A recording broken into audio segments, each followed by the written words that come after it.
This car was a gift. A few days later, it was destroyed on Livestream.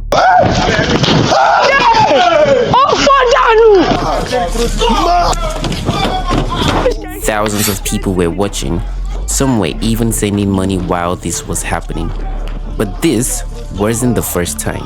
In November 2025, a streamer crashed $100,000 Mercedes-Benz live on stream. See what I'm about to do.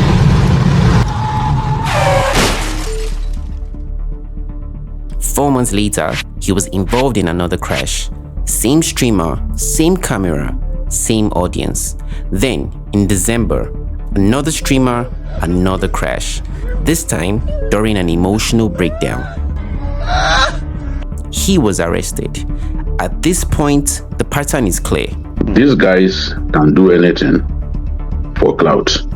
They can do anything just to have so many people watching them. And this was done with live streaming. The risks are getting higher, the stunts are more dangerous, and the money keeps coming. In this life, you won't make cam. You have to be tall. Number one, you have to be crazy. Early 2026, a creator appeared to drink bleach live. Now this isn't just entertainment anymore, because when money is tied to attention and attention rewards extremes, there is only one direction this goes. So the question isn't just why this is happening, it's what kind of system rewards people for risking everything in public. And once you understand how it works, you'll see why they can't stop.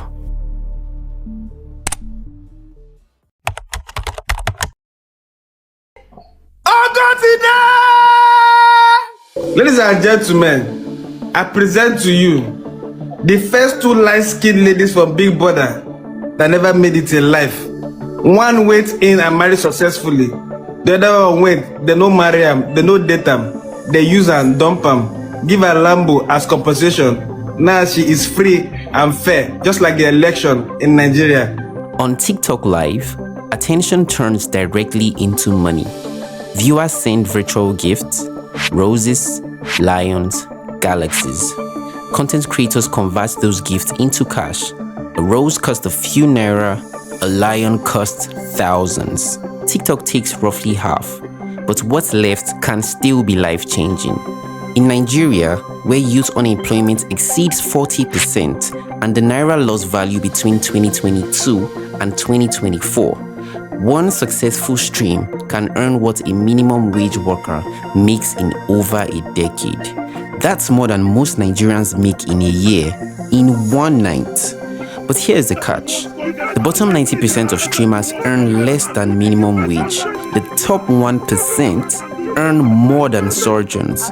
Moderate content gets nothing, while extreme content gets everything. The algorithm on TikTok can get much more powerful, and it can be able to learn your vulnerabilities much faster. Platforms don't reward what's reasonable, they reward what holds attention.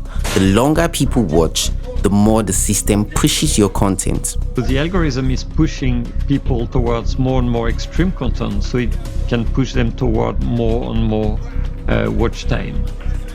And nothing holds attention like intensity, chaos, conflict, risk. When something dramatic happens, viewership spikes. When viewership spikes, money follows. So creators learn very quickly. Calm content gets ignored, extreme content gets paid. The algorithm doesn't care what it promotes, only that you kept watching. At first, the content doesn't start out extreme. It becomes extreme when something unusual works, gets attention and money. Someone else goes further, then further, and suddenly the baseline shifts. What was extreme yesterday is normal today. What was normal yesterday is invisible. as I dey always speak bad English small that time, people because of that bad English they come my live stream, I go dey get 2,000 views, 3,000. I just say, may I can improve this bad English. This is the escalation loop. Nobody wakes up trying to destroy their reputation. They are just trying to stay relevant. But relevance in this system has a direction, and it only moves one way: forward, into more risk, more shock, and consequences. And it's not just destruction. Take a game called Faja. 2 or more streamers trading To insults hold on bum live. bum and touch it is always soft. Messi, they knock on your bum bum. They knock on it. And they make The audience votes with gifts. The person with the most creative insult gets more gifts. Just human dignity as consumable entertainment. What this reveals about the deeper architecture is that the audience isn't just watching, they are controlling.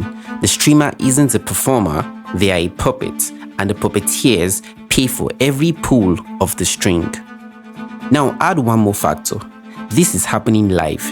No editing or delay, not even time to think. When Pella drove recklessly through Lagos, crying on stream, saying he wanted to unalive himself, the stream didn't stop. The algorithm saw engagement velocity and pushed it to new users. A man in crisis became recommended content. Then he was arrested. The reward is instant, the damage arrives later. By then, the loop is already locked. Why Nigeria? This system runs everywhere, but Nigeria is turning up the volume. Nigeria has one of the largest youth population in the world and one of the toughest job markets. A senior doctor in Nigeria earns around 500,000 to 1 million naira in a month. A top streamer earns that in one night. The formal economy has no comparable path. The choice isn't between streaming and dignity, it's between streaming desperation and something slower. Here, all 3 forces converge and the algorithm rewards intensity. The gap between effort and reward is massive, and the pressure to close that gap is constant.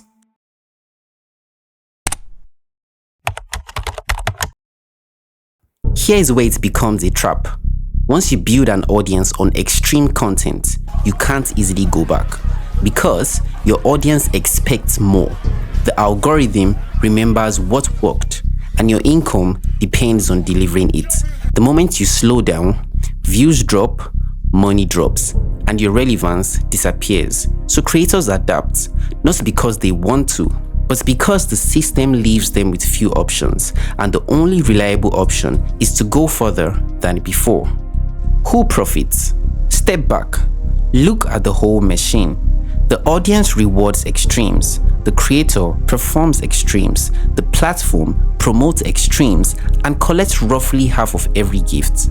In 2024, TikTok's global revenue jumped to $23 billion, a 42.8% increase from the previous year. Nobody tells the creators to destroy themselves, but every part of the system quietly points in that direction. The creator absorbs the cost, the platform books the profit. And this isn't just Nigeria. Across the internet, the same pattern exists. When attention becomes currency, people start optimizing it. And when the most effective way to get attention is risk, risk becomes strategy. Nigeria just makes it more visible because the stakes are higher.